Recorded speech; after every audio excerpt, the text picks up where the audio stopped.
সিরিয়ার দক্ষিণাঞ্চলে দ্রুজ সম্প্রদায়ের ঘাঁটি হিসেবে পরিচিত সুয়েদা শহরে দ্রুজ বাহিনী ও বেদুইন উপজাতিদের মধ্যে ভয়াবহ সংঘর্ষ হয়। এতে অন্তত ৩০ জন নিহত এবং বহু আহত হন।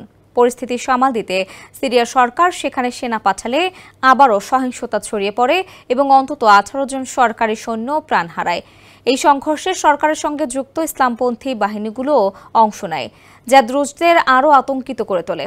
পরে দ্রুজদের সুরক্ষায় পদক্ষেপ নেয় ইসরায়েল। কিন্তু এই দ্রুজদের সঙ্গে সম্পর্ক ইহুদিবাদী ইসরায়েলের। কেন তাদের হয়ে সিরিয়ায় হামলা চালালো তারা? বিস্তারিত থাকছে প্রতিবেদনে।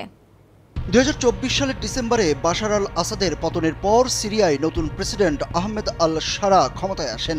তিনি সব সম্প্রদায়ের সম্মেলনের অঙ্গীকার করলেও ইসলামপন্থী মিত্রদের সঙ্গে তার ঘনিষ্ঠতা ধর্মীয় সংখ্যালঘু, বিশেষ করে দ্রুজদের মধ্যে আশঙ্কা তৈরি করে। কামন ব্রো, এসব অনেক কিছু আসবে আর যাবে, এক্সপার্ট কিন্তু থেকেই যাবে।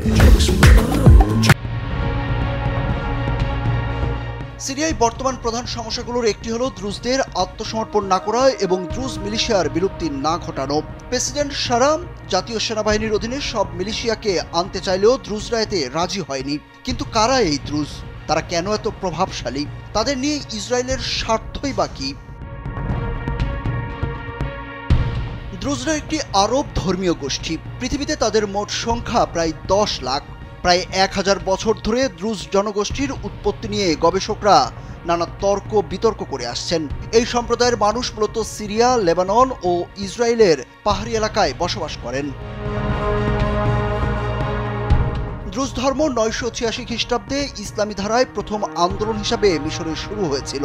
আল হাকিম বি আমর আল্লাহ নামে এক শাসক এই ধর্ম গ্রহণ করেছিলেন, কিন্তু তার মৃত্যু বা অন্তর্ধানের পর ধর্মটি মিশরে নিষিদ্ধ হয়ে যায়। তবে ততদিনে এই ধর্ম সিরিয়া, লেবানন, ফিলিস্তিন, ইসরায়েল ও জর্ডানে ছড়িয়ে পড়ে। দ্বাদশ শতকে ইহুদি পর্যটক বেনিয়ামিন অব তুলেদা দ্রুজদের পাহাড়বাসী সাহসী যোদ্ধা হিসাবে বর্ণনা করেন, যারা ইহুদিদের প্রতি সহানুভূতিশীল ছিলেন। নানা নির্যাতনের কারণে এই সম্প্রদায় বাইরের ধর্মাবলম্বীদের সঙ্গে বিয়ে নিষিদ্ধ করে এবং তাদের ধর্মে নতুন কাউকে গ্রহণও বন্ধ করে দেয়। ১৯৬৭ সালের ৬ দিনের যুদ্ধে ইসরায়েল সিরিয়ার গোলান মালভূমি দখল করে নিয়েছিল। এখন সেখানে প্রায় ২০,০০০ দ্রুজ বাস করেন। তাদের অধিকাংশই নিজেদের সিরিয়ান পরিচয়ে গর্ববোধ করেন এবং ইসরায়েলি নাগরিকত্ব প্রত্যাখ্যান করেন। দ্রুজদের হাতিয়ার হিসেবে ব্যবহার করে ইসরায়েল ঘোষণা করেছে দ্রুজ দখলে থাকা সিরিয়ার দক্ষিণাঞ্চল একটি নিরস্ত্রীকরণ এলাকা।